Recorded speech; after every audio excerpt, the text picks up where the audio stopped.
Ahora.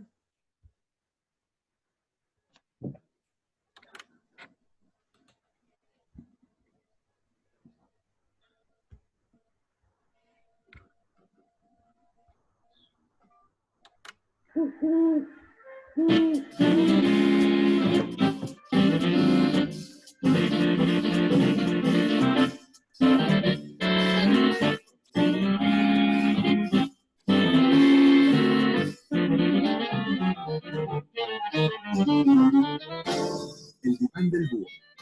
Análisis y reflexión sobre el ser humano y su mundo. Con Enrique Rendón e invitados. Bienvenidas, bienvenidos.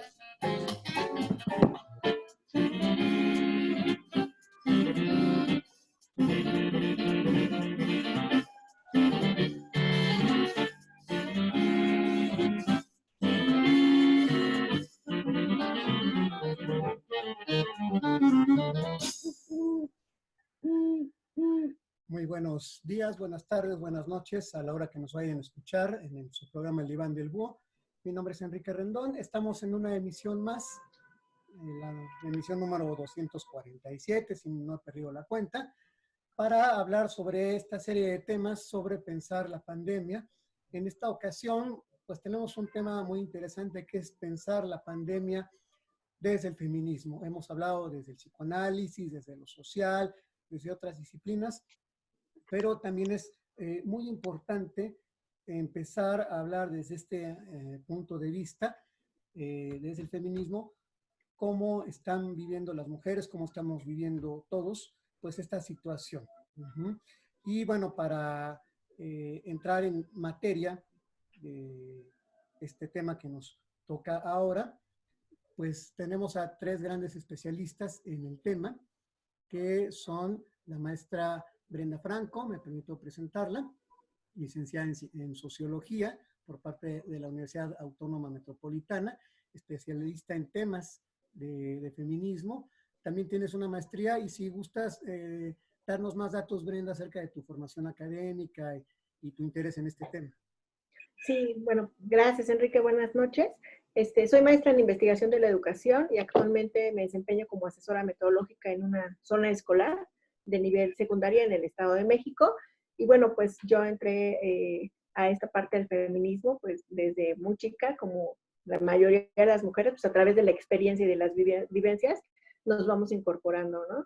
Este tema me llama la atención, evidentemente, pues por el simple hecho de ser mujer y de tener como esta situación de compartir diferentes posiciones que otros no están viendo y que, bueno, se hace necesario visibilizar, ¿no? Muchas gracias, Brenda. Pues bienvenida nuevamente porque te tuvimos en el programa pasado sobre lo social, pero pues todavía tienes mucho que decirnos, Brenda. Bienvenida. También tengo el gusto y el honor de presentar a Xochitl Zelaya. Xochitl, si gustas presentarte, por favor. Bueno, yo tengo de formación de licenciaturas en Comunicación y Cultura por la Autónoma de la Ciudad de México.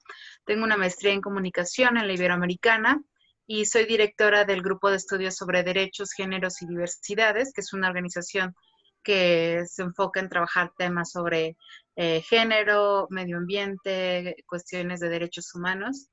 Y bueno, abordamos todo lo que implica desde una óptica como más especializada. Ok, Xochitl, pues muchísimas gracias. Es un honor tenerte aquí en el Diván del Búho. Bienvenida. Gracias. Y también tenemos a una gran psicóloga, Elizabeth Briceño, de la Universidad Autónoma del Estado de México. Y bueno, pues si gustas presentarte, Elizabeth, por favor. Sí, pues estudié precisamente psicología, la especialidad en género, violencia y políticas públicas. Y la maestría en desarrollo social, precisamente haciendo un análisis amplio acerca de la historia de mujeres a lo largo de su vida, cómo han vivido la violencia. Y bueno, ahora me desempeño como jefa de departamento de prevención de violencia de género en la Coordinación Institucional de Equidad de Género, en la UAMX. En la UAMX, que bueno, es una labor que venía ocupando la agenda, todo este asunto de la equidad de género. Antes de la pandemia andábamos, bueno, pues ¿con qué temas estábamos? Pues con el de la violencia, ¿no? Que sacude tremendamente este país y parte de esta violencia es esta cuestión de la equidad de género. Ha habido problemas muy fuertes en instituciones, en empresas, en universidades, pues con esta cuestión de la violencia hacia las mujeres. Yo quiero empezar este tema y dejárselos a ustedes porque ustedes son las especialistas, nada más dando unos datos que publica hoy AMPIEP, que es la Asociación Mexicana para la Práctica, Investigación y Enseñanza del Psicoanálisis, con respecto al tema que nos ocupa hoy. AMPIEP nos dice, de los 46.5 millones de mujeres de 15 años o más que hay en el país, 66.1%, es decir, 30.7 millones de mujeres, ha enfrentado violencia de algún tipo, por lo menos una vez en su vida. Este es un dato que quiero yo aquí poner en la mesa. Solo en abril de este año, que está cursando, este año pandémico, ya podemos llamarle el año de la pandemia, 2020, solo en abril de este año se registraron 267 feminicidios. Este es el tema que sigue siendo preocupante. Ahora con este asunto de quédate en casa, de repente hubo una parte de la sociedad que romantizó, dio una visión así muy romántica de quédate en casa, convive con tu familia, todo muy bonito. Y ¿qué pasa con estos hombres que de alguna manera ya tienen una situación violenta con sus parejas, con sus hermanas, con la gente cercana a ellos, y que ahora están en una situación de encierro? Entonces, es un tema que a mí me ha estado preocupando, porque está habiendo una situación muy compleja. El otro día vi que había una línea telefónica para hombres que estén a punto de explotar, que estén en violencia en su casa para que puedan llamar y recibir asistencia psicológica. Entonces, bueno, el tema está ahí. Inicio yo con esto, vamos con una primera ronda, ¿no? de esto. ¿Cuál es tu punto de vista, Brenda, sobre esto? Sí, bueno, definitivamente considero que es un tema de relevancia porque ya lo mencionaste. El tema de la violencia se estaba abordando antes de toda esta situación. Sobre todo surgió toda una situación en las universidades, ¿no? Sin embargo, tenemos ya los reportes pues, de los feminicidios que se han estado trabajando, acumulando, pero ahí han seguido, ¿no? Y en este primer mes nada más de la pandemia, hubo una presentación, me di a la tarea de investigar esta situación que se habla de si es cierto que hay un aumento o no es cierto, o cada quien está manejando cifras diferentes, ¿no? Sin embargo, la organización, el propio gobierno, pues, tiene un esquema interinstitucional que está dando seguimiento a la situación de violencia que se ha estado presentando. Entonces, sí nos reportó al 9 de abril que hubo un aumento de entre el 30 y el 100%, o sea, una brecha bastante amplia de aumento de la violencia. Y ya para el 16 de abril se reportó un aumento en realidad del 120%. Esto en las llamadas al 911, es decir, que 9 de cada 10 mujeres había sufrido algún tipo de violencia. Estamos hablando de una situación realmente alarmante y que se da precisamente pues dentro del espacio, ¿no? De esta situación que tú mencionas, ¿no? Las estructuras familiares se ven afectadas porque la dinámica los ha puesto en un mismo espacio que no estaban acostumbrados por diferentes circunstancias a compartir, pero también que de manera social se han estado estructurando ciertas figuras, ¿no? Se considera todavía, pues bueno, a lo mejor que el papá, que es el proveedor, pues es el que tiene la autoridad, pero hoy en día ese papá, pues sabemos que está fuera de casa mucho tiempo y que quizás la autoridad ha recaído a lo mejor en una mamá, en una abuela, en una mujer, pues, que guía, ¿no? La familia y que ahora al estar en conjunto, pues bueno, se presentan diferentes problemáticas. Ahora, no es la situación solo qué es lo que está pasando, sino cómo se está atendiendo. Esa sería la situación importante. ¿Qué se está haciendo? Uno, para tener conocimiento, pero además para mitigar, para conocer, para atender esta situación que se está presentando, que es lo importante, porque además, pues no va a terminar esto la próxima semana, ¿no? El tiempo que van a seguir conviviendo todavía no lo tenemos claro cuándo va a ser el final de esta situación. Y bueno, pues las consecuencias se miran, se observan de diferentes lados, ¿no? Estas mismas mujeres, pues bueno, también se han visto afectadas no solo en la situación de violencia física, el hecho de no tener la posibilidad de salir a trabajar o de que muchas de ellas se dedican al comercio informal, a actividades informales, pues también las limita de manera económica. Y esa es otra situación que las está afectando, ¿no? Eso es como para empezar. Ok, Brenda, entonces, retomando esto que dices, algo que es bien importante es, esto va a tener consecuencias muy fuertes, quizás graves, porque no es nada más el maltrato ahorita, sino toda la huella psicológica que va dejando el daño. Uh-huh. Gracias. Xochitl, si nos quieres decir pues una introducción a este Sí. que estamos tratando. Sí, pues justamente mencionar que en tiempos de crisis todas las problemáticas, todas las violencias se potencializan, sobre todo si se pertenece a un sector muy vulnerable, que en este caso son las mujeres, que a pesar de ser en porcentaje un mayor número a nivel poblacional, el género femenino, pues sigue siendo un grupo muy vulnerable porque sufre muchísimas violencias. Aquí podemos meter el tema, por ejemplo, de abuso infantil. Las estadísticas han mostrado que el abuso que se presenta en la infancia se da en sectores familiares, en un contexto familiar. Entonces, una situación de confinamiento pues potencializa en estas medidas o la sociedad está sigue reproduciendo esas prácticas violentas. Y bueno, sobre este tema de confinamiento de las mujeres, o sea, las violencias, existen muchísimos tipos de violencia, quizá para mencionarlo, porque desde el feminismo es necesario trabajarlo. En México se tiene como el máximo órgano para violencia de género la Ley General de Acceso de las Mujeres a una Vida Libre de Violencia. Esto la importancia de esta ley es que tiene los tipos y modalidades de violencia que pueden sufrir las mujeres.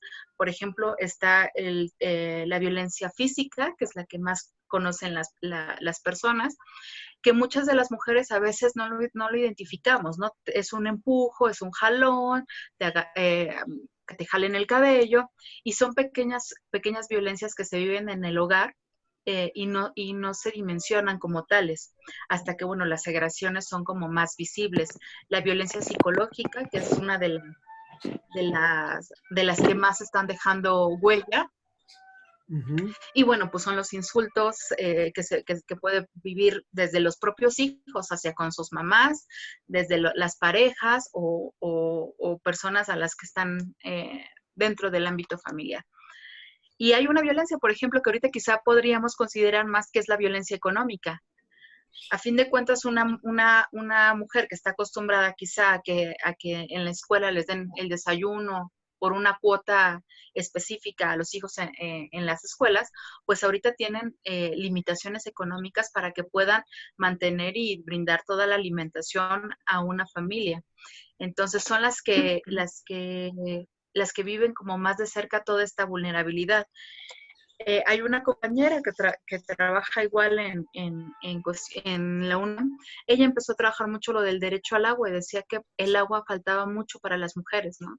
Que ellas sufrían más. Claro, porque los varones salen generalmente a trabajar, no es que las mujeres no, pero las que se quedan como amas de casa, pues son las que tienen que lavar trastes, las que tienen que lavar ropa, las que tienen que dejar muchas cosas limpias, y la carencia de agua, que es una de los factores que una de las campañas más propias de esta pandemia ha sido lávate las manos, mantén todo limpio, pero si no hay esa accesibilidad a un propio servicio básico en todas las comunidades, pues hay una gran vulnerabilidad también hay del sector de género que afecta y tiene implicaciones directamente en su familia. Y bueno, también mencionar que la violencia, todas estas violencias que podemos mencionar son las que se anteceden a un feminicidio. Entonces, si bien tenemos al Ejecutivo Federal que dice que ve esta visión que Enrique comentaba, muy romántica, sobre que ahora pues tienen tiempo para convivir con las familias, pues la realidad es que no es cierto, ¿no? Muchas de las mujeres que están en sus casas están en alto riesgo de vivir, de sufrir un feminicidio. Y eso es alarmante y eso es a lo que no tenemos que quitar el dedo del renglón, que si las denuncias de manera normal, en donde no existía una pandemia, son difíciles que las mujeres accedan a hacer una denuncia, en casos de confinamiento donde toda la ocupación pública en su mayoría está centrada en sector salud, pues estas cuestiones se van dejando como de lado y se le está quitando menos importancia, se le resta pues la gravedad que tiene todo eso. Entonces sí tendríamos que empezar como a repensar cómo estamos trabajando las organizaciones civiles para que estas mujeres que quieran hacer denuncias, porque están las llamadas que comentaba Brenda, al 911, pero cómo se están atendiendo. Por ejemplo, si una mujer ahorita es agredida, necesita un refugio, necesita un albergue, ¿existe la capacidad para albergar a esas mujeres o dónde las estaríamos atendiendo? Entonces, son como muchos elementos que podríamos desentrañar para saber que sigue habiendo muchísima vulnerabilidad en cuestión de género. Híjole, Xochitl, estás diciendo muchísimas cosas que me están dejando, me están sacudiendo. Primero, mencionaste hace ratito cuando empieza esta violencia hacia la mujer, que puede ser psicológica, pero que también se puede dar por medio de empujones. Y lo que me sorprendió es esto que dices y que es cierto. A la mujer le empujan o te empujan como mujer y la mujer no registra en su mente que eso es una agresión, que eso es una violencia, que eso le está poniendo en riesgo. Entonces aquí la primera pregunta, Xochitl, ¿por qué muchas mujeres no registran eso? ¿Por qué no registran que un empujón ya es un problema para ellas? ¿Qué pasa ahí? Hay un proceso de naturalización de la violencia. Es una naturalización que hemos visto a través de los medios de comunicación, a través de las propias instituciones religiosas, quizá que ya nos han enseñado a que la mujer tiene que cubrir ciertos estándares y que si no los cumple, pues debe de haber un hombre que ponga un alto a todos esos parámetros de incumplimiento.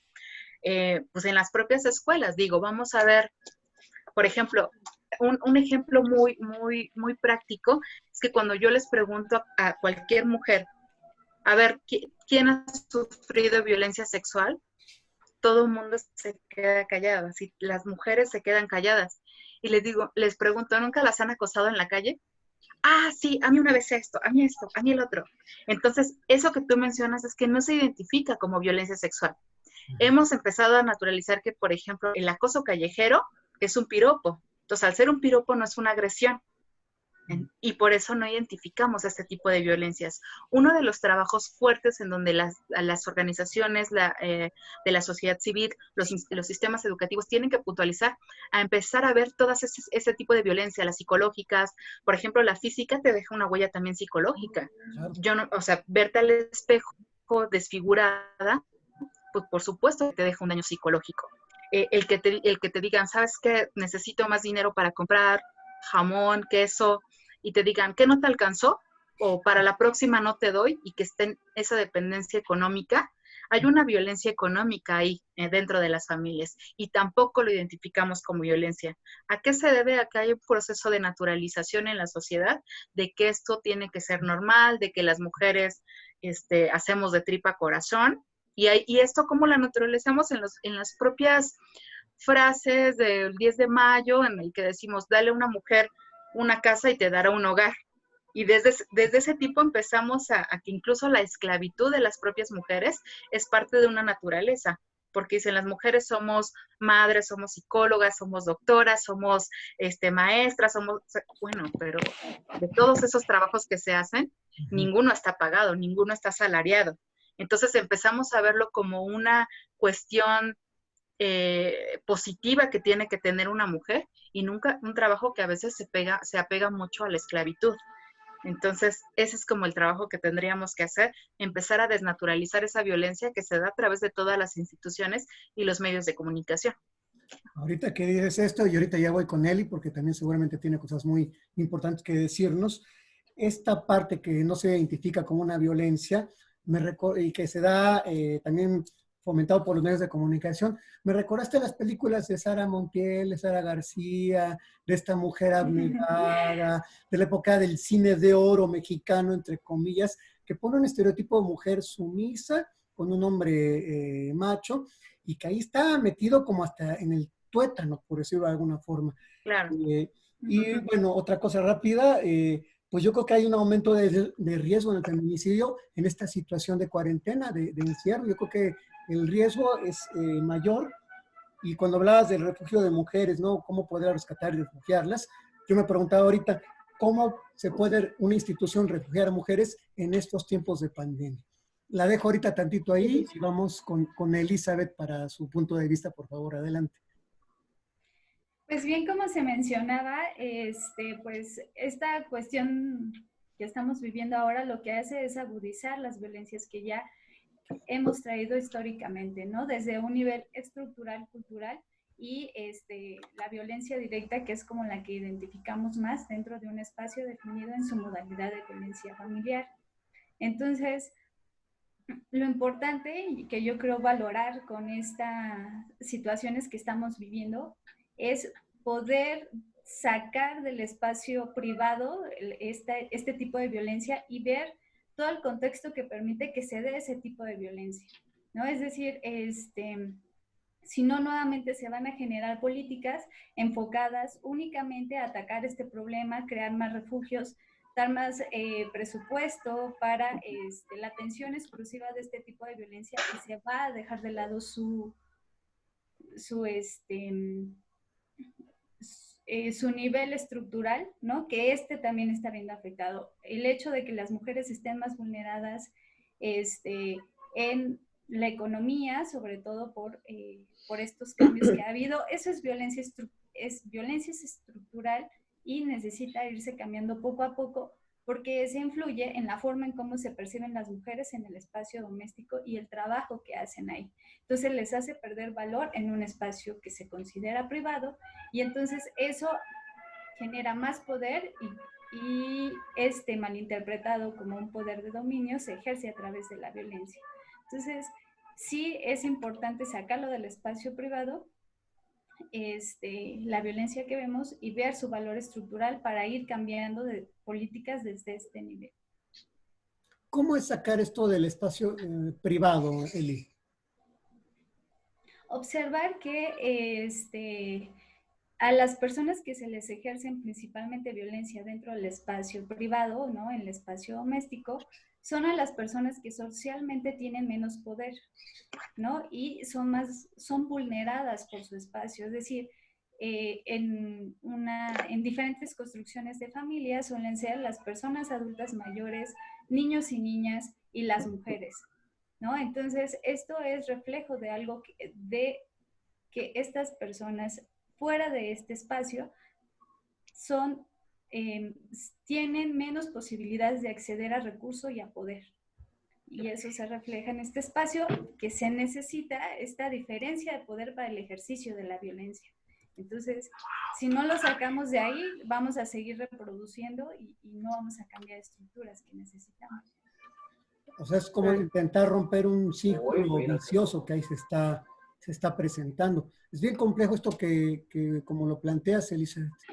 Yo ahorita que las escuchaba a las tres, también pensaba en lo que dice Martin Seligman, un psicólogo, que tratando de explicarme por qué de repente las mujeres y muchas personas no respondemos ante una agresión o no la identificamos siquiera en la parte cognitiva de que es una agresión. Y entonces Seligman habla del concepto de la desesperanza aprendida. O sea, es como si desde muy pequeños, en una parte cultural, estructural, se ve que eso es lo normal, es un aprendizaje en donde es lo que nos impide ver cognitivamente que eso es una agresión, que eso es una violencia. Pero bueno, Brenda, tú también quieres comentar algo. Porque sí, bueno, lo que menciona Eli es muy importante y es que tendremos que centrarnos en esta situación de la asimetría que hay entre la posición que ocupamos las mujeres, tanto en el espacio público, y todo esto es a nivel estructural, ¿no? O sea, lo que menciona Eli es cierto, se tiene que evidenciar porque hay muchas formas en las que las mujeres están padeciendo esta situación. Por ejemplo, muchas mujeres que trabajan no tienen acceso a sistemas de salud, entonces ahorita son más vulnerables porque muchas de estas mujeres que están en sus casas, sus trabajos, los pocos que pueden tener acceso a los sistemas de salud, bueno, pues tienen ese beneficio. Pero hay muchas otras mujeres que no lo tienen y esto ya les afecta, ¿no? Porque si ellas padecen algún tipo de enfermedad o requieren algún tipo de atención médica, pues bueno, no tienen el sustento económico para ir a un médico particular y bueno, son las que también están batallando para la atención de la salud, por ejemplo, ¿no? Y eso también nos lleva a la situación estructural de otro tema que nosotros habíamos considerado abordar, que tiene que ver con el trabajo no remunerado, que es este trabajo, pues por el cual no se percibe ningún ingreso y que no, naturalmente, socialmente se ha atribuido a las mujeres este trabajo que se realiza dentro de la casa, ¿no? Dentro del hogar, que son las mujeres mexicanas las que aportan aproximadamente el 77% del tiempo en el trabajo en tareas domésticas. Entonces, imagínate tú ahora una mujer que tiene la posibilidad de realizar home office, ¿no? En casa. Realiza ese trabajo, pero además realiza las labores domésticas, porque pues como mujer las realiza, como madre, como lo que sea. Y tiene que atender al marido. Tareas, tiene que atender, ¿no? Sí, también. Por ejemplo, y además el otro es tiempo dedicado al cuidado de los otros, que es otra situación que se nos ha atribuido a las mujeres, ¿no? El cuidado de los otros. Muchas veces dejando de lado en detrimento de nuestra propia salud, o sea, cuida a los hijos, a los papás, al hermano, a la suegra, no sé qué, y muchas veces no estás pendiente de siquiera del cuidado de tu propia salud. Entonces, por eso, cuando Eli habla de la situación estructural y que hay que evidenciar, es a esto, quiero pensar, Eli, que es a esto justamente a lo que nos referimos, ¿no? Esto que pareciera tan normal porque socialmente lo hemos internalizado, no lo es y afecta la vida de las mujeres durante todo el tiempo. De ahí también esto que tú hablabas, ¿no? ¿Por qué las mujeres se quedan o por qué no lo ven? Bueno, pues porque lo han naturalizado, ¿no? Porque ya la mujer, pues te saliste, tú te quisiste ir con él, pues es tu cruz y tú la cargas, ¿no? Y te lo dice tu propia mamá, ¿no? Muchas veces. Y te lo dice tu mamá, ¿no? Te lo dice la familia. Sí, pero además, en este círculo del que tú hablas, de la violencia, bueno, pues ya esta persona con la que puede estar, se ha encargado de romper las pocas redes de apoyo que esta mujer pudiera tener, ¿no? Y entonces en lugar de sentir apoyo fuera del espacio, no lo tiene, no lo siente. ¿Sí me explicó? Entonces, estas son las situaciones que hay que estar viendo, porque, bueno, las mujeres que sí participan, por ejemplo, según la encuesta nacional de ocupación y empleo, que estuve revisando, las mujeres que sí participan en el mercado laboral destinan el 32.3% de horas por cada 100 al trabajo no remunerado, es decir, al trabajo en la casa.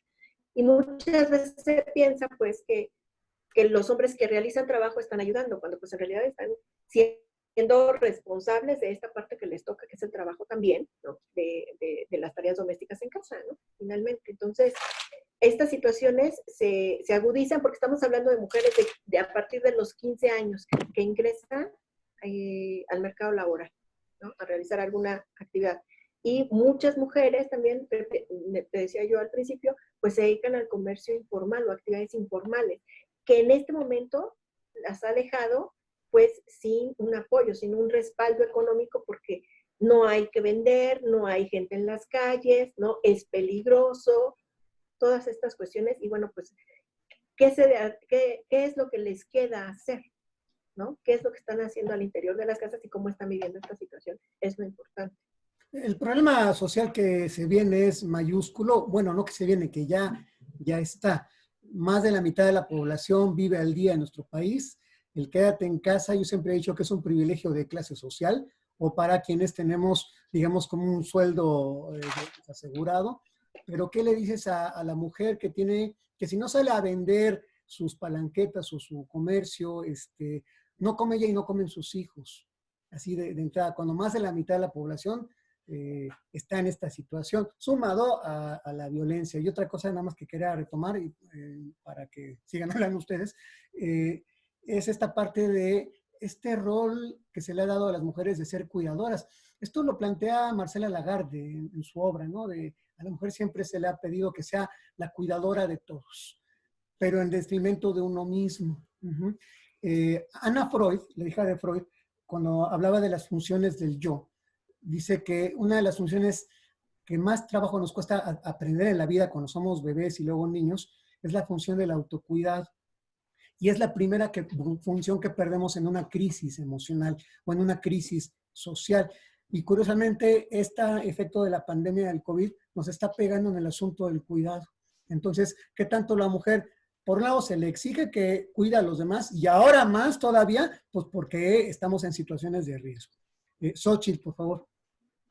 Sí, por ejemplo, ahora en tiempos de COVID-19, estamos viendo que ya el 70% de las trabajadoras de salud, bueno, de trabajadores de salud son mujeres, contando doctoras, contando enfermeras, contando todas las trabajadoras que están en sector salud, ya suman el 70%. Psicólogas. Es mayor. Entonces es mayor, ya incluso se está superando. Y estamos viendo una sociedad que también agrede a su personal de salud. Entonces, no conforme con toda esta crisis y todo el trabajo extra que estas mujeres en las que está recayendo todo este trabajo de atender a estas personas que han adquirido, bueno, que se han infectado con COVID-19 y han desarrollado esta enfermedad, todavía tienen que vivir ese tipo de agresiones, se están enfrentando también a que no hay equipos en todos los hospitales que les garantice una seguridad. Son dobles jornadas que están haciendo incluso por la saturación de personas que están enfermas. Y a su vez tenemos que pensar que estas mujeres también son madres de familia, tienen todo un contexto en el que tienen que llegar hacer tareas quizá con sus hijas, con sus hijos, y a veces ahora digo, ya se están aventando 3 o 4 jornadas de trabajo, sobre todo si son incluso a veces madres solteras. Y aunque no lo sean, generalmente siempre dicen, es que a fin de cuentas hay un dicho que se conoce mucho en la sociedad, es que ustedes las mujeres educan machos. Y decimos, a ver, también los padres que se van, los padres que se ausentan, también es una educación. Entonces volvemos a recargar en las mujeres el trabajo y el cuidado de los hijos, que es lo que mencionamos. Entonces sí tenemos que repensar toda esta situación de extra vulnerabilidad que están sufriendo las mujeres trabajadoras del sector salud, que tienen que lidiar todavía con estos estigmas hacia con ellas. Y bueno, sobre mujeres vulnerables, también un grupo muy vulnerable ahorita son las trabajadoras sexuales, que no me gustaría que se dejara pasar porque es un trabajo que está muy castigado socialmente. Es un trabajo que está mal visto y ahora que las mujeres, bueno, cerraron hoteles, cerraron muchas cosas, muchas mujeres vivían en esos hoteles y se fueron directamente a las calles a no tener un lugar donde vivir, no tienen ni qué comer, no tienen ni qué cocinar. Y en esta crisis se potencializó esta vulnerabilidad que ya sufrían históricamente. Entonces, pues sí, o sea, lo que mencioné Enrique, que el quédate en casa sí es una cuestión de privilegio en este momento, sí, porque queda con todas estas mujeres del comercio informal que decían o que no tienen un acceso a un refugio. El autocuidado, pues sabemos que las mujeres están dejando sus propias vidas para dar un extra en el cuidado de hijos, sobre todo que cerraron guarderías, que cerraron muchas cosas, que tienen que saber a ver en dónde dejan a sus pequeños para que puedan ir a trabajar. Entonces, estas vulnerabilidades se van sumando, no es una que vive una mujer, tú vives una económica, tú vives una física, tú una psicológica, tú no vives nada. La realidad es que nos estamos enfrentando a que hay una suma de todas estas violencias que ya hemos naturalizado y que tenemos que trabajar desde estructura.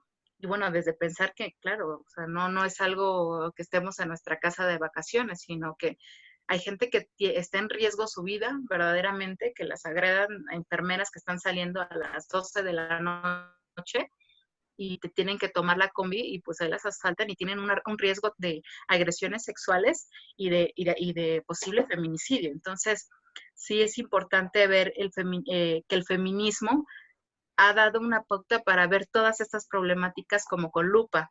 Dejar en claro que el feminismo no tiene nada que ver con no es sinónimo de machismo para los varones. Claro. Para los varones, porque generalmente se confunde. Si bien el feminismo es toda una corriente teórica filosófica que busca la equidad en el acceso de derechos, tenemos que pensar que no queremos un poder sobre los hombres, queremos una igualdad en el acceso a derechos de las personas. Así que lo dejamos por ahí. Me ganaste la pregunta, Xóchitl, pero vamos con el tu punto de vista también de esto que estamos hablando, y si puedes también unirlo con esta parte del feminismo. ¿Qué papel, qué se requiere ahora del feminismo en estos tiempos de pandemia, Elizabeth? Creo que precisamente el tema del que estamos hablando principalmente es la violencia, ¿no? La violencia en sus diferentes niveles y cómo esta construye vulnerabilidades, ¿no? Las vulnerabilidades principalmente que vivimos las mujeres cotidianamente. Precisamente el feminismo hace evidente que estas vulnerabilidades se construyen socialmente a través de seguir con roles y estereotipos muy rígidos, ¿no? Que nos asignan a espacios sociales determinados con un valor menor y en subordinación a otros. Entonces, esto es lo que cuestiona el feminismo de la vulnerabilidad que se nos ha creado de forma histórica. Entonces, referente, bueno, y regresando un punto bueno, creo que en esta parte se une con el feminismo, precisamente, analizar todas las vulnerabilidades. La perspectiva de género es lo que aporta a los análisis que hace de las realidades que ve. Y precisamente respecto al análisis de perspectiva de género desde estos trabajos de cuidado y principalmente el sector salud, ¿no? Que se anclan en el estereotipo de las mujeres como cuidadoras en el rol identitario, bueno, de ser para los otros que maneja precisamente Marcia Lagarde. Nuestra identidad nuestra identidad y valía se forma a través de ser para los otros y que los otros reconozcan ese papel que yo estoy generando, sin que ese valor sea realmente reconocido por otras estructuras como es la económica. Entonces la perspectiva de género, por ejemplo, cuestionaría ¿por qué hay más mujeres en estos sectores? ¿No? Y es porque se están dedicando a un rol reproductivo que les tocaría, ¿no? Entonces, si les toca, es un rol que no es valorado socialmente. Por eso, si nos ponemos a ver con lupa la remuneración que tienen estas mujeres, ¿no? Por el trabajo que hace, vamos a ver que es menor a otras áreas, ¿no? Relacionadas a un sector productivo como de empresas y de otras formas sociales de otras profesiones. Entonces, hay más mujeres, ¿no? Se basan en roles, en roles de género, no es tan reconocido ese trabajo que están haciendo por esta valía de lo que deberían de estar haciendo, porque es algo que deberían de estar haciendo, y pues están insertas nuevamente como en un ciclo, o sea, no se ve más allá de un análisis de que se está vulnerando a las enfermeras, pero es un sistema que las ha vulnerado siempre, ¿no? Entonces, se ancla mucho las vulnerabilidades en esta violencia, sobre todo estructural, que se ancla a lo cultural, ¿no? Estas creencias, todo el sistema de creencias, ¿no? Que tenemos es lo cultural, y nosotros mismos ejercemos este sistema a través de reforzar o no este tipo de creencias que tienen las personas a través de sus conductas. Entonces, sí es muy, muy interesante ir viendo cómo se va hilando una violencia con otra y la vemos materializada, pero sí hay que hacer como pues este tipo de preguntas que nos llevan a ver qué hay más allá, ¿no? Y también cuestionarnos nuestra identidad, ¿no? Como bien tú mencionabas, regresar a nosotros en el proceso de autocuidado, ¿no? Es algo que a las mujeres nos está costando bastante, y conocer cuando estamos bien, cuando estamos mal, cuando se nos está vulnerando nuestros derechos, cuando se nos está vulnerando nuestra integridad física, mental. O sea, no lo tenemos tan definido mientras nuestro valor siga anclado en las otras personas que nos rodean. Híjole, Elizabeth, eso que dices es en verdad impactante, ¿no? Si estamos anclados, nuestro valor, nuestra identidad, en que en la medida que cuidemos a los demás, pues entonces tenemos un gran problema, porque entonces la identidad o la estructuración de yo se da en la medida que te cuido. Si no te cuido, entonces no soy nadie, o qué soy. Y esto creo que es lo que ha pasado mucho con las mujeres en este sentido. Yo ante esto lo único que podría decir es, pues antes de que cualquiera de nosotros queramos cuidar a alguien, primero tenemos que cuidarnos a nosotros mismos. Me estaba acordando, por ejemplo, de la labor que hacen los paramédicos, los rescatistas en situaciones de urgencia. ¿Cuál es el principio de un rescatista? Que vamos a pensar que alguien se cayó en un barranco o está atorado en un elevador. El principio del rescatista es primero mi seguridad, después mi seguridad y al último mi seguridad, porque si no estoy seguro yo, no puedo apoyar a quien tengo que rescatar en ese sentido. ¿Qué tanto en la cultura fomenta todo lo contrario? Primero es el otro, después el otro. Alguna vez, ¿no? Algún conocido mío le decía a su hija, acuérdate, mija, que primero siempre están los demás. Y creo que eso es, son lo que yo llamaría las microviolencias, que están ahí en la vida cotidiana. Pero bueno, vamos con otro de los temas, Brenda, que también tú tenías ahí propuestos, que había más temas por ahí que querías también comentar. Sí, bueno, otro de los temas, saco acá, tiene que ver, bueno, este es uno que iba a abordar Xochitl, que es la importancia de periodistas de salud con perspectiva de género, es otro de los temas, pero antes de pasar a ese, nada más, como mencionar toda esta situación que ya se comentó como parte de la estructura, pero también parte del sistema de creencias, toda esta situación cultural que tiene que ver con, pues, cómo nos asumimos nosotras, ¿no? Desde que somos niñas, desde que empezamos a ocupar ciertos espacios, o cómo no se nos permite, o cómo se nos ve la forma en la que vamos a ocupar los espacios, ¿no? De manera social.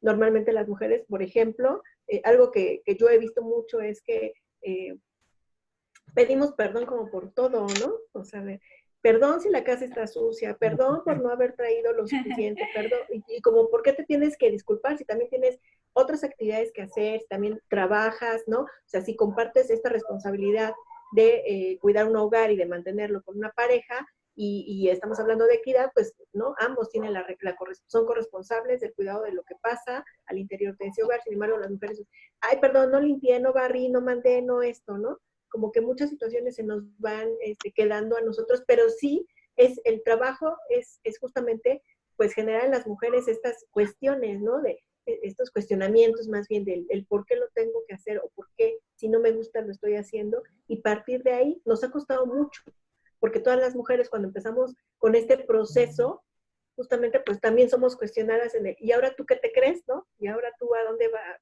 Como por qué empiezas, como por qué descuidas, como por qué no te... Y tus hijos, y tu esposo, y te vas a ir a vivir a otro lado, y cómo vas a dejar a tu familia, ¿no? Entonces, toda esta situación es la que no permite justamente que podamos salir. Sí queremos salir, pero al mismo tiempo, culturalmente, pues hay como mucha contención, ¿no? Y eso es lo que nos está costando trabajo. Afortunadamente, hoy podemos decir que el movimiento se está nutriendo de gente muy joven y de gente que está cuestionando cada vez más, pero de que cuesta mucho trabajo, sí, nos está costando todavía, ¿no? La propia decisión sobre nuestro cuerpo, ¿no? Sobre qué hacer, sobre qué medidas tomar, sobre si queremos ser madres o no. Todas estas cuestiones, pues están ahí y cuesta porque no te enfrentas solamente a una parte, te enfrentas a toda la sociedad. Toda la sociedad juzga lo que hace una sola mujer, por ejemplo, ¿no? A través de una publicación en sus propias redes sociales, que son ellas, que ella la maneja, que demás, una sola mujer puede ser juzgada por lo que realiza. Entonces, el trabajo que se tiene que hacer, pues es mucho, ¿no? Con estas instituciones, con estos colectivos y demás, para llegar y que podamos ir trabajando, sí de a poco, pero sí con paso firme, hacia estos cambios que estamos buscando, ¿no? Y que es un choque de... Sí, Xochitl, ¿ibas a decir algo? No, pues sí, es totalmente lo que dice Brenda, ¿no? Generalmente conozco mujeres que dicen, tengo suerte porque mi pareja me ayuda en la casa. Y yo te ayuda, cuando tú dices que te ayuda, estás asumiendo que es tu responsabilidad. Claro. Entonces son esas cuestiones que ya hemos totalmente naturalizado y que decimos que tenemos suerte porque la pareja coopera en la casa. Cuando si las dos personas viven, las dos personas tienen que hacerse responsables de los cuidados que se requiere mantener una casa. Entonces sí es como muy, cuesta trabajo empezar a identificar esos micromachismos, pero que ya tenemos introyectado desde niñas, desde niños. Y bueno, sobre la importancia ahora que estamos viviendo esta pandemia, que sí es totalmente histórica, la importancia del periodismo de salud con perspectiva de género. Generalmente, mi tesis de maestría estuvo vinculada al periodismo de salud y la mayoría de quienes son la fuente de salud son mujeres. Y son mujeres porque creían que la salud, uno, tiene que ver con unas cuestiones de cuidado que requieren de una sensibilidad muy particular. ¿Y quién mejor para que las mujeres se encarguen de eso? ¿Qué tiene que ver con enfermos? Pues la salud. Entonces, que vayan las mujeres. E incluso se les negaba, por ejemplo, a estas periodistas cubrir agendas como narcotráfico, agendas policíacas, porque los medios las querían cuidar, porque no era trabajo para mujeres. Entonces, en los propios medios estamos viendo que no hay una perspectiva de género para la asignación de agendas. Entonces, el tema de interés de cada mujer para hacer cierta cobertura no es tomado en cuenta. Pero se les asignó el trabajo, esta agenda de salud a las mujeres. Y bueno, estamos viendo que los propios medios no están capacitando con una perspectiva adecuada, que la capacitación tiene que ver de agentes externos, como quizá industria farmacéutica. Y ahorita vemos que quizá hay un grupo de periodistas, mujeres en su mayoría, que se enfrentan a los medios de comunicación y sin embargo se generan hashtag de agresiones contra las propias periodistas porque son unas tontas, porque no saben hacer una cobertura adecuada, y hay una serie de insultos para estas propias mujeres, ¿no? Que viene de ambos géneros, eso sí lo tenemos que tomar en cuenta, pero generalmente es eso, no se da la importancia especial de capacitación a mujeres periodistas, y lo que vemos es este tipo de cosas que ponen en riesgo la comunicación en salud que se genera en el país en tiempos de crisis. Si solamente referimos a que las mujeres periodistas tienen que dedicarse a hacer un trabajo de reproducción de noticias que tengan que ver con el cuidado y que hablen perfecto de una enfermedad, pues estamos limitando toda esta capacidad del género femenino para hacer un buen periodismo de investigación en cuestión de salud. No sé si tengan alguna pregunta por ahí específico para puntualizarlo, porque este tema da como para desarrollarse mucho. Sí. Si nos quieres desarrollar más, porque ¿a ti por qué te interesó este periodismo en salud con perspectiva de género? Yo también tengo una pregunta respecto a eso, porque precisamente pues las conductas, ¿no?, machistas, los pensamientos machistas, los vemos, como tú dices, hombres y mujeres, ¿no? Y entonces, precisamente la importancia de que las periodistas tengan la perspectiva de género es que no reproduzcan entre ellas mismas estos patrones, ¿no? Porque no por ser mujeres tenemos esta conciencia de género. Entonces, y darnos cuenta de que al tener mayor impacto en una población mayor, podemos reproducir ese sistema e inclusive ir teniendo más poder en ese tipo de periodismo, reproduciendo, ¿no? Entonces, porque es lo que se va a consumir. Mientras reproduzcas algo aceptado, ¿no? O sea, se consume más, pero si empiezas a cuestionar, ir en contra, entonces baja, ¿no? No te van a consumir porque es algo que la sociedad no quiere oír, ¿no? Un patrón diferente al que les han enseñado toda su vida, precisamente porque viene el conflicto de identidad, ¿no? No es algo que me hayan enseñado de donde agarrarme yo firme, ¿no? Y reforzarlo. Entonces, tú pudiste ver precisamente que en estas periodistas hubo este cambio, ¿no? O este sentimiento de que no era algo que, bueno, las líneas no era algo que las beneficiara, o sea, como que hubo una conciencia de género dentro de su mismo proceso periodístico. Lo vieron más bien como algo que así funciona. De entrada ya es una ruptura entrar a un medio de comunicación, llegar a tener un cargo en una redacción periodística, entonces lo vieron como, yo ya logré lo que muchas mujeres no pudieron lograr. Y si se les asignaba la agenda de salud, ellas la asumían como, bueno, es parte de, me gustaría como hacer cobertura de otras fuentes, pero sé que no se me va a permitir. Y otra situación es que ellas mismas, no todas eran totalmente conscientes, pero el tema de salud también lo han cuidado con cuestiones de belleza y de estética. salud es belleza, entonces vete a cubrir temas de dermatología, que son cuestiones de salud, se empezó a meter en la agenda de salud, a cubrir cuestiones que tengan que ver con cuidados de la piel, con cuidado de bebés, con cuidado. Entonces, los mismos estereotipos y los roles de género se han traspasado a las agendas de comunicación. Se replican. Exactamente, en las estructuras, en las redacciones de los medios de comunicación, se están replicando constantemente. Entonces, esto permite que se siga, que sí hay una participación mayor de mujer, pero están vinculadas en un mismo rubro. Entonces, la información se está limitando a tener una perspectiva de género. Esto tiene consecuencias muy graves, porque vemos encabezados todavía de muchachita sale de fiesta y la violan, ¿no? Entonces se prioriza que, bueno, claro, ella salió de fiesta y por eso la violaron. Entonces es una cuestión como que en el lenguaje no se cuida mucho y están generando que, claro, la chica se lo buscó por haber salido de fiesta. Entonces no se potencializa un periodismo con perspectiva de género que diga, siguen las agresiones sexuales hacia mujeres adolescentes, que eso es grave. Y lo estamos viendo en todos los medios bueno, no en todos, pero sí en muchos medios de comunicación que siguen replicando todas estas situaciones.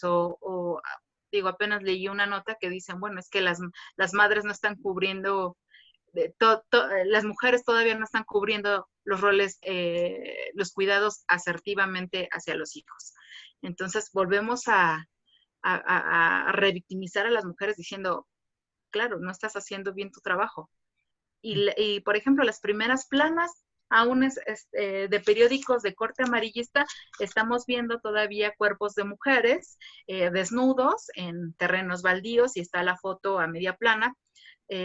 No tiene mucho que estuvo la chica que desollaron viva, estuvo en primera plana en un periódico de circulación nacional. Y se estuvo reproduciendo y habían páginas en donde estaba la chica que una vez que ya fue violentada y fue víctima de un feminicidio no conforme después de muerta, se reproducen esas imágenes para que la exponga su familia. Y no conforme con todo eso, hubo gente que justificó el feminicidio, que quién sabe qué hizo esa mujer para que le hubieran hecho eso, que eso le pasa por andar con una persona mayor, que todo el dinero fácil cuesta, empezando a cuestionar sus cuestiones muy personales, insinuando que ella se buscó esa agresión.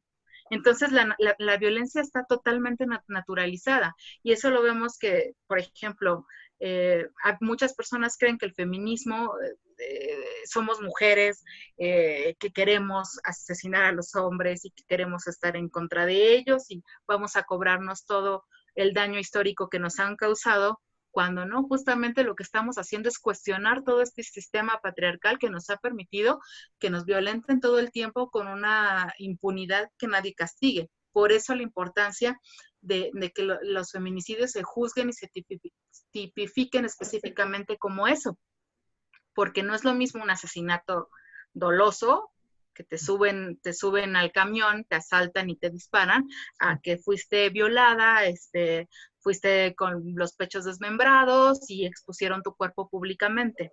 Entonces, eso es como muy, muy importante que no está dejando de pasar. O sea, siguen matándose, sigue incrementando. En el primer trimestre ya se supera el número de feminicidios en México. Y sigue pasando, es una realidad que increíblemente el 8 de marzo salimos muchas mujeres a la calle, a las marchas, fue una ola toda violeta en donde queríamos basta todas estas agresiones, lo gritamos. Al siguiente día un paro en la que mujeres no se sumaron porque, bueno, dicen, yo necesito trabajar y bueno, tenían unas cuestiones muy personales. Y después pasa todo esto y sabemos que se sigue incrementando, que si no se pone atención y que se desvíe y si no se tiene esta perspectiva de género, se va a seguir reproduciendo hasta que de verdad, bueno, ya nos ha sobrepasado y esto va a permear en otras generaciones si no ponemos atención en este momento en todos estos conflictos de género. Sí, yo tengo, bueno, sí, pues... Adelante. Sí, con respecto a lo que dice Xochitl, como dos puntualizaciones que es importante también hacer ver que el feminismo no nada más trabaja con las mujeres. Hay una línea de estudios de las masculinidades precisamente que trabaja en las nuevas formas de ser hombre, que implique no utilizar la violencia como forma de solución de conflictos, ¿no? Y que dota de otras habilidades a los hombres precisamente para generar nuevas formas de ser, ¿no?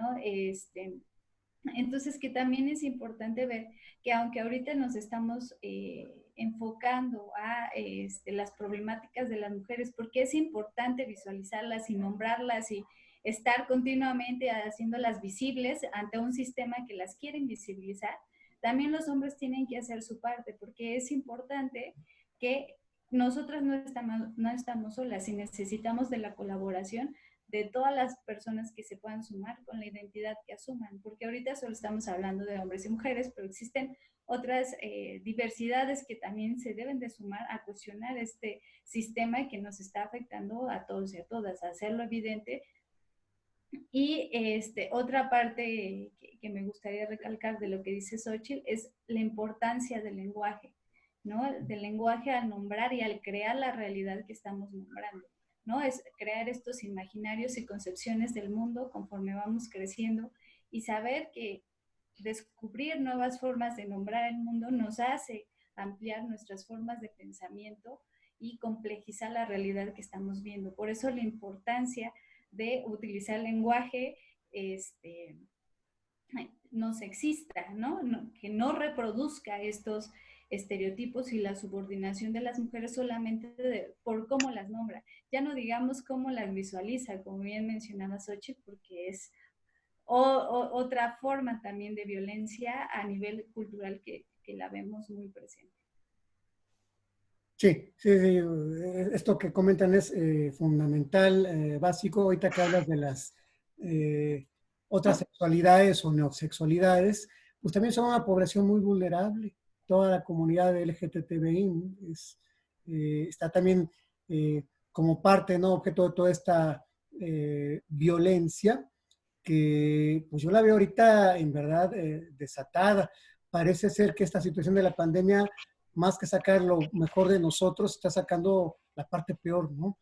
Eso de que como enfermera, como médico, no puedas salir de tu hospital COVID con tu uniforme para subirte al transporte público porque te golpean o te asaltan, eso no habla nada bien de nosotros, no habla bien nada de la sociedad como tal. Yo tengo una teoría que tiene que ver con la envidia inconsciente. ¿Por qué se agrede al personal de salud? Por envidia, porque desde la fantasía inconsciente me imagino que el otro, el médico, la enfermera, tiene un cierto poder que yo no tengo. Y la envidia que dice, si no lo tienes, destrúyelo.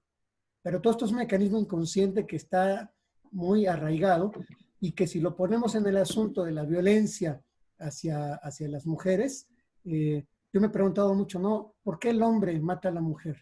¿Por qué se llega al feminicidio?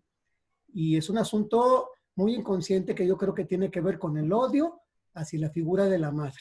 Pero bueno, eso sería tema como para otro programa. Brenda, por favor, si nos quisieras ir comentando, vamos a empezar a cerrar.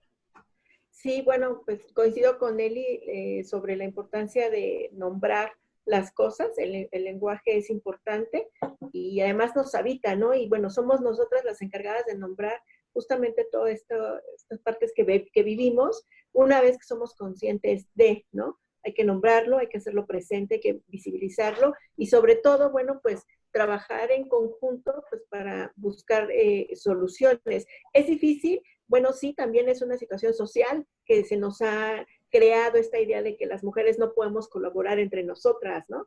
Los dichos, ¿no? Mujeres juntas ni difuntas, y entonces no hay peor enemiga de una mujer que otra mujer. Pero bajo esta idea de la competencia son ideas que se han ido asociando culturalmente, ¿no? Y que sí, efectivamente, yo considero que ahí detrás hay un trasfondo de temor, porque evidentemente, pues las mujeres organizadas suelen tener muy buenos resultados en lo que se propongan, ¿no?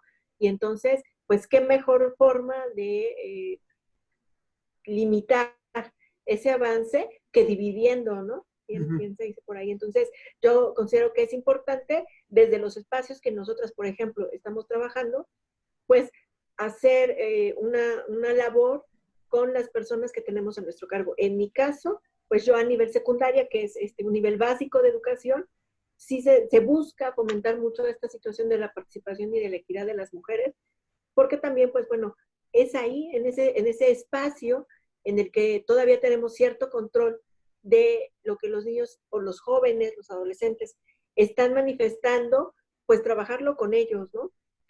Todo lo que viven en casa se refleja. Nosotros tenemos la posibilidad de ver, digamos, los lazos que se establecen con las familias, con la madre. Obviamente entendemos actitudes y comportamientos de los adolescentes, viendo nada más el tipo de relación que mantiene con su mamá o con su papá o con la persona que lo cuida, porque muchas veces estos jóvenes que presentan algún tipo de problemática, pues no viven con su familia, no tienen una familia, ¿no? Estructurada, ¿no? Entonces, es importante ir trabajando estos temas desde la adolescencia, desde la casa, desde los espacios primarios de socialización, pues para poder tener efectos a posteriori, ¿no? Eso es importante. Y que después de los espacios, por ejemplo, ya que se manejan, como la universidad o los espacios laborales, pues no dejar, ¿no? No porque lleguemos ahí, vamos o sea, a donde fueres, haz lo que vieres. No, claro, es importante nombrar las cosas y hacer también parte de nosotros como mujeres, ser responsables de que la denuncia ante situaciones que no son, no van acorde o que se están violentando los derechos, pues hacerlos evidentes. ¿Cuesta trabajo? Sí, cuesta mucho, porque, repito, te enfrentas no a una persona, te enfrentas a la sociedad en su conjunto. Pero bueno, pues esa es una labor que tenemos y que evidentemente, pues los resultados y toda la información de la cual estuvimos hablando ahorita, pues lo hace emergente, ¿no? O sea, emergencia, pues, no nada más de que hoy surgió el tema, no, el tema de la violencia lo venimos manejando desde hace mucho. Yo encontré este dato, ¿no? 40% de las mujeres que denunciaron violencia ahora en estas llamadas indican que han sido objeto de violencia desde hace algún tiempo, y la mitad de ellas expone que sufren violencia a diario, ¿no? Imagínate.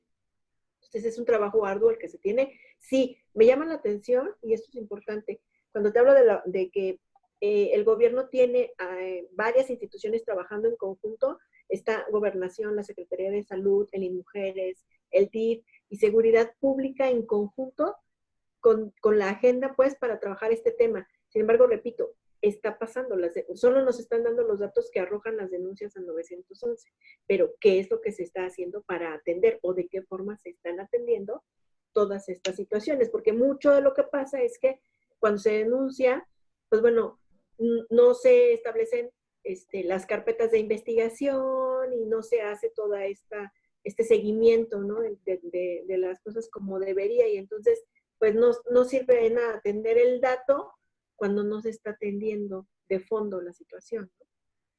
Y yo me pregunto, Brenda, ¿por cuántas llamadas que se hagan al 911 y a todos estos institutos, cuántas no se hicieron? Claro. ¿Cuántas mujeres, o sea, están detrás, o sea, porque cuántas mujeres, la llamada que se hace es la mujer que se atrevió a hacerlo y con todo el miedo del mundo, ¿no? A una represalia. Pero ¿cuántas no llamaron? Esa es la pregunta, ¿no? Entonces, esta es lo que yo... No, os quiero comentar un dato que vi ayer y también volví a ver hoy. Yalitza Aparicio publicó un artículo en el The New York Times, y bueno, Twitter y las redes sociales se dividieron, como es este país, ¿no? Dividido, pero a mí me llamaba la atención la cantidad de ataques y de racismo por ser una mujer, por ser de raíces indígenas. Y yo diría, bola de envidiosos, ¿no? Si a ella le invitaron a publicar un artículo en el New York Times, pues qué bueno. Ajá. Pero a mí lo que me llama es, ¿qué lectura podemos hacer de lo que es de lo que somos como sociedad? Esta es la cuestión. Vamos cerrando. Xochitl, si nos quieres dar tus comentarios, por favor. Sí, yo creo que sí nos tiene que subestimar el tema de la violencia de género, que es una constante, que es un tema que no tiene que quitarse de la agenda pública, porque se discuten también temas como despenalización del aborto, que es algo que es un derecho que no se tendría que estar cuestionando en este momento. Pero que hay que seguir poniendo el foco en todos los temas que tienen que ver con violencia de género. Para la población en general, tenemos que empezar a desnaturalizar la violencia. el Instituto Politécnico Nacional sacó una tabla que se llama el violentómetro, que ahí viene desde jalones, empujones, mentiras, hasta que llega a feminicidio. ¿Para qué? Para que todas las personas vayamos identificando cuándo podemos ser violentas y cuándo podemos ser violentadas. Entonces, desde el momento en que empecemos a identificar, vamos a poder poner a trabajar justamente en ese problema. También no tenemos que dejar de lado el tema de la denuncia. Si bien no tenemos un sistema que nos garantice al 100, podemos acceder a las organizaciones de la sociedad civil a que nos den quizá un acompañamiento cuando queremos hacer un tipo de denuncia. No hay que dejarlo, porque si bien le pasó a una persona nos violentó, generalmente lo va a volver a replicar con otra persona en igual estado de vulnerabilidad. Esto nos han comentado estudiantes de doctorado de la UNAM, que bueno, saben que incluso un profesor la agredió, ella quiso denunciar, no tuvo ningún sustento hace unos 5 años, y ahorita ya sabe de otro caso que se está de este mismo profesor que volvió a agredir a otra estudiante. Entonces, no tenemos que quitar el dedo del renglón de la denuncia. El simple hecho de identificarlo y de alzar la voz nos va a permitir empezar a ponerle nombre y apellido a estas agresiones y ponerle un alto. Y bueno, la sororidad entre mujeres, el no cuestionarlas, el no criticarlas, el dejar que ellas puedan tomar sus decisiones es importante, porque si seguimos cuestionando cómo se visten, si van a tener o no tener, deciden tener o no tener hijos, cuántas parejas sexuales están teniendo, y todo eso lo cuestionamos de forma negativa, pues generalmente les estamos quitando mucho el derecho de decisión de cada persona. Si bien no se cuestiona a los varones, a las mujeres es una constante. Entonces, entre mujeres tenemos que tener una sororidad de no juzgarnos, de no competencia, de apoyarnos y de creerle a otras compañeras cuando nos están diciendo que son agredidas, y tener herramientas y en la medida de lo posible apoyar a esa persona que nos está violentando y no decirle, ya ves, te lo dije, es que tú eres una tonta, que aguantas. No, al contrario, ¿en qué te puedo ayudar? O yo te recomiendo esto, o tengo esta posición para apoyo para ti, o no sé, dar como otro tipo de herramientas. Y bueno, cuestionar todo el tiempo todas las estructuras que nos están rodeando, las instituciones, las iglesias, los propios partidos políticos, los medios de comunicación, que son una fuente que replica muchos estereotipos de género, haciendo toda esta violencia. Y bueno, ahora que estamos en esta crisis, pues saber que las organizaciones tienen sus líneas abiertas, sus páginas abiertas, para que las mujeres se acerquen o que hagan una llamada para que, bueno, se les dé algún acompañamiento en caso de que estén viviendo este tipo de violencias. Muchas cosas que hacer. Es un trabajo titánico, Sí. Xochitl. Elizabeth, por favor. Sí, pues a mí me gusta precisamente hacer evidente que es un trabajo de todas las personas, ¿no? O sea, es un trabajo no nada más exclusivo de las mujeres, y que es favorecer la autonomía de todas las personas, porque todas nos vemos sujetas a este sistema que nos oprime en lo que realmente queremos ser, ¿no? Porque todas las personas están al pendiente de lo que debe ser, de lo que te exige el contexto, pero no realmente lo que la persona quiere ser, la forma de que es, ¿no? Entonces, es un trabajo para que dejemos de estar en un sistema de autovigilancia también de nosotros mismos, del otro, para no reproducir este tipo de sistemas, y ya que lo identifiquemos, pues hacer cosas para irlo modificando poco a poco, ¿no? Entonces, creo que es un compromiso que se asume a nivel individual. Todas las feministas lo asumimos de forma individual y tratamos de actuar colectivamente para que se potencialice este trabajo que hacemos. Entonces, pues sí, es un trabajo de todos y de todas. Y que también la educación es los sistemas educativos en cualquier nivel es un espacio estratégico para mostrar un modelo diferente. Si la sociedad, la iglesia, los medios de comunicación, no nos están reproduciendo el mismo sistema, la educación al menos nos debe de generar, ¿no?, el cuestionamiento de un modelo diferente y el cuestionamiento de qué quiero elegir entre esos modelos y no seguir de manera recta solamente reproduciendo. Entonces, yo creo que este es un trabajo que tenemos que hacer en todo este tiempo para generar cambios sociales. Híjole, tiene que haber toda una revolución en la parte educativa, porque normalmente la educación también está replicando toda esta situación tan complicada. Yo nada más agregar de los comentarios que han hecho, tú decías, Elizabeth, ¿no? Hay también, el feminismo también implica pensar nuevas masculinidades, en el caso de nosotros los varones, porque fíjense que sí es muy complejo y creo que también es una forma de violencia encasillar al hombre a una sola forma de ser hombre. No hay una sola, es más, no hay una sola forma de ser varón, debería haber muchas formas.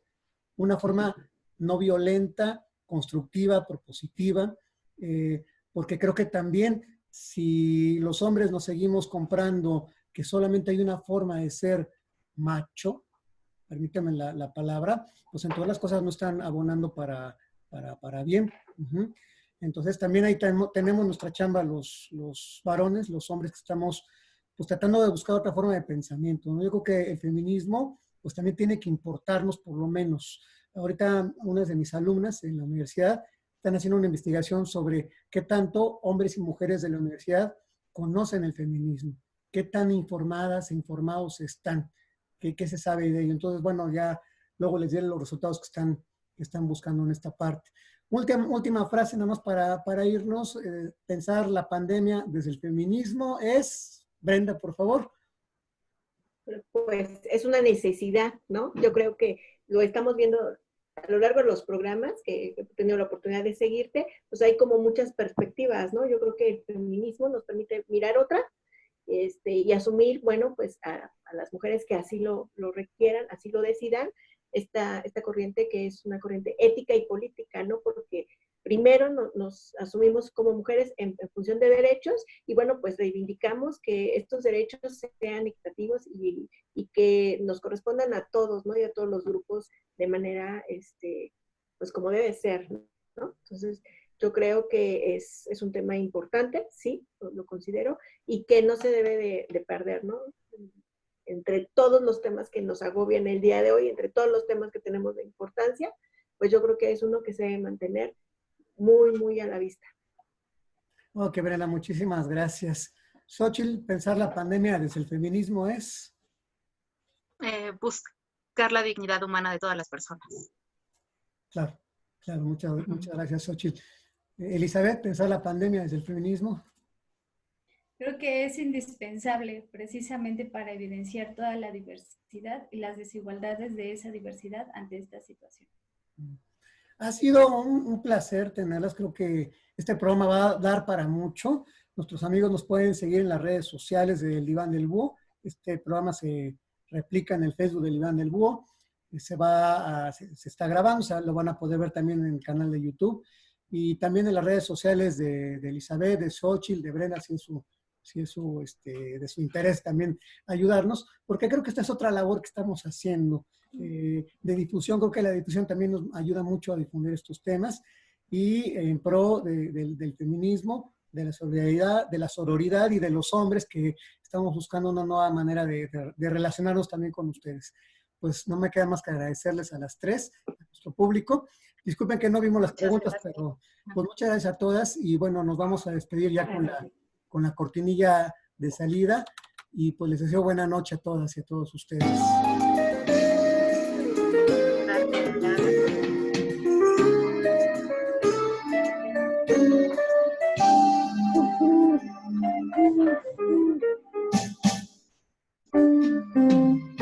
Gracias por escucharnos en el Diván del Búho. Nos esperamos en la próxima emisión con Enrique Rendón e invitados. Muchas gracias. Gracias, chicas. Gracias, nos vemos. Bye. No, gracias a Brenda, muchas gracias por la invitación. Aquí andamos disponibles para para cuando guste. Ya viste, Enrique. Hasta luego. Sí, muchas gracias. Sí, cuando No, gusten. ustedes, Pues, de verdad, qué bueno. Gracias. Ok. Que se tomaron el tiempo, que lo permitieron, y bueno, pues el gusto de verlas otra vez, porque las sigo luego en las redes. Eli publica menos, Xochitl y yo tenemos como más contacto porque vemos más cosas, Ok. pero pues el gusto de verlas nuevamente. Bueno, Sí, muchas gracias. claro que sí, ahí andamos activas. Muy bien. Vamos a cortar la transmisión. Muchísimas gracias.